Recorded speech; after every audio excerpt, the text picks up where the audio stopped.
Sarah Pochin's Reform's newest MP, and already she's managed to prove herself to be utterly thick as mince. Now, I've had to watch this clip a few times to try and get my head around it. So let's just try and get this straight. Sarah Pochin hears that the UK companies will finally be allowed to bid for multi-billion-pound European defence contracts again after years of being locked out, and her first reaction is, why are we paying to apply? This is Reform Party logic at its finest. Say something completely wrong with confidence and hopefully nobody notices, and then double down when corrected. So here's the actual deal. British defence firms were previously shut out of EU's collaborative defence programmes after Brexit. Now, thanks to this new arrangement, they're back in the room. This isn't about UK paying millions or billions just to apply for contracts. It's about the UK contributing to joint projects, co-producing weapon systems with EU allies, like we've done in the past with huge success. Companies across Europe put in the components, share the risk, and then share the reward. And surprise, surprise, it's not the taxpayer writing the checks, it's businesses investing in the opportunities that could be worth up to £9 billion. But Sarah thinks that we should be paid for the privilege of bidding, because, yeah, that's how contracts work. Customer pays you just to let you pitch to them. I mean, she's completely missed the plot.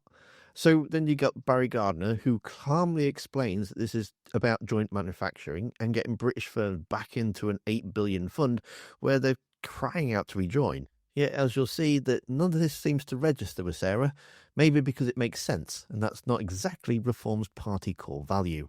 Have a watch and tell me if you can work out what on earth she's talking about.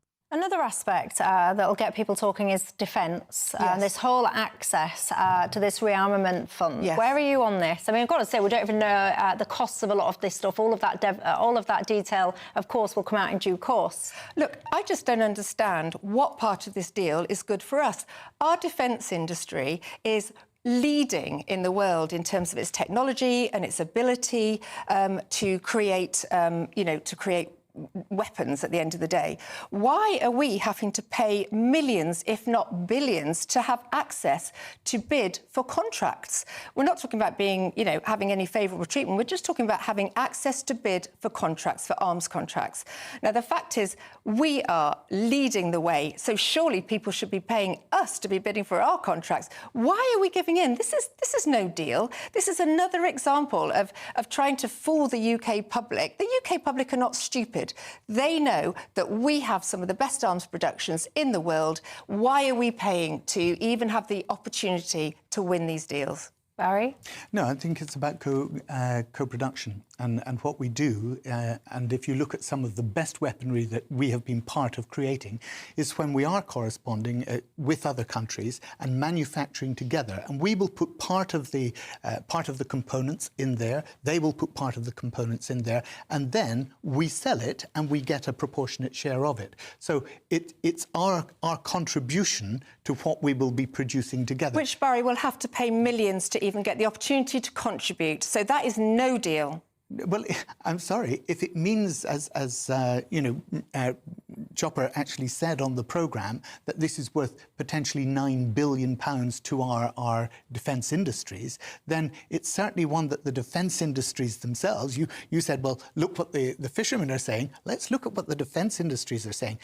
They're saying we've been crying out for this. We were excluded. We're now back in the frame. We're going to be able to produce. We're going to be able to actually get the financial It's not benefit. the defence industries that will have to be paying the millions, if not billions, to even get the opportunity to go down this road. It'll be, yet again, the British taxpayer sold out by the Labour government. They are the ones who will get the jobs in those defence industries. They're the ones that will get the benefits of the tax that those industries will be paying, and it's worth a huge amount to this country. Well, we'll see, but I would disagree with that wholeheartedly. Mind blown? Yeah, mine too. I mean, this isn't a bad deal. This is actually a very good deal. It's because it's a grown-up cooperative and involves reading more than a headline. I'm guessing Sarah and Reform can't process it, which makes her perfectly qualified to be a Reform MP.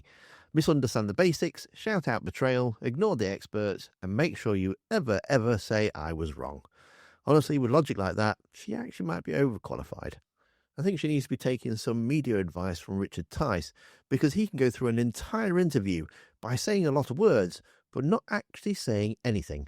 like you can see in the video that's on screen now. So go watch that next. Thanks for watching. Don't forget to hit that like button, and I'll see you next time.